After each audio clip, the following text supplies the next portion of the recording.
Hi అండి, అందరికీ నమస్తే. ఈరోజు నేను చిక్కుడుకాయ కర్రీ చేస్తున్నానండి. దానికోసం అయితే ఒక గిన్నె పెట్టుకోండి. 2 స్పూన్ల నూనె అయితే పోసుకోండి.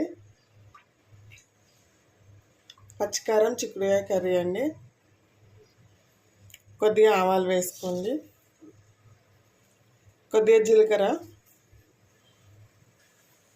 కట్ చేసిన ఉల్లిపాయ ముక్కలు వేసుకోండి. టమాటా వేయకుండా వేస్తున్నానండి. పచ్చికారంతో చాలా బాగుంటుంది టేస్ట్ అయితే. ఊరికే టమాటా వేసుకున్న తినబుద్ధి కాదు కదా, అట్లాంటప్పుడు ఇలా వేసుకోండి. టేస్ట్ అయితే అద్భుతంగా ఉంటుంది. చపాతీలోకైనా రోటీలోకైనా దేనిలోకైనా బాగుంటుంది. కొద్దిగా కరివేపాకు వేసుకోండి.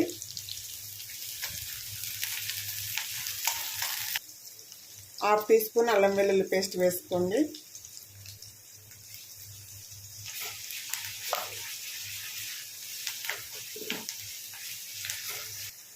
అల్లం వెల్లుల్లి ఉల్లిపాయలు అయితే మంచిగా వేగిపోయినాయండి. ఇలా వేగాలి, మరీ ఎక్కువ వేగనవసరం లేదు.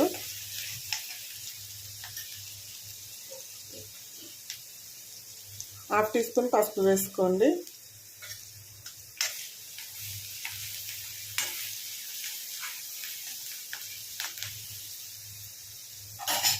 ఇప్పుడు చిన్నగా కట్ చేసిన చిక్కుడుకాయలు వేసుకోండి. ఇందులో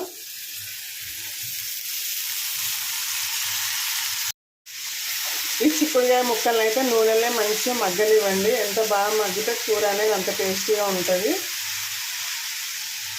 అంతా బాగా కలుపుకొని మూత పెట్టుకోండి. ఒక 5 నిమిషాలు మధ్యలో మధ్యలో కలుపుకోండి, మాడకుండా.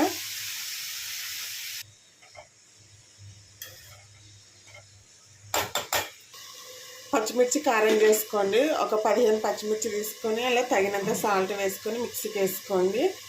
ఓకేనా? చూడండి, ఇలా ఒక 50% మగ్గాలండి. ఇలా 50% మగ్గినాక కారం వేసుకున్నాము. కారము చిక్కుడుకాయ అనేది బాగా మగ్గిపోతుంది. తర్వాత కారం వేస్తున్నాను.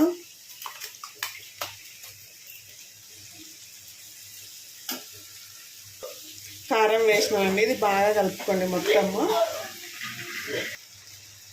ఈ కారం అంతా మంచిగా కలుపుకోండి. ఇప్పుడు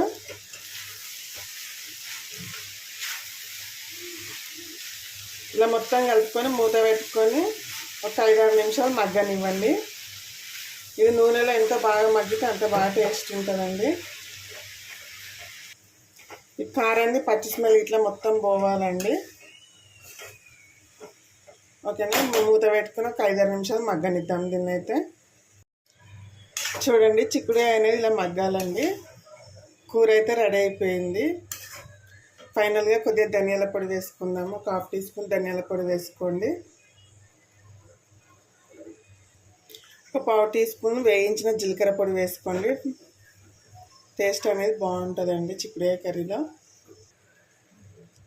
కొద్దిగా కొత్తిమీర వేసుకోండి.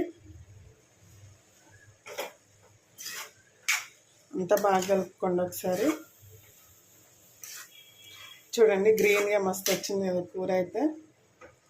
ఓకే అండి, కర్రీ అయితే రెడీ అయిపోయింది. వీడియో నచ్చినట్టయితే ఒక లైక్ చేయండి, షేర్ చేయండి, అలాగే మన ఛానల్కి సపోర్ట్ చేయండి ఫ్రెండ్స్. లైక్ అయితే వేయట్లేరు, ప్లీజ్ అందరు లైక్ చేయండి ఫ్రెండ్స్ వీడియోకి అయితే. ఓకేనా మరి, బాయ్.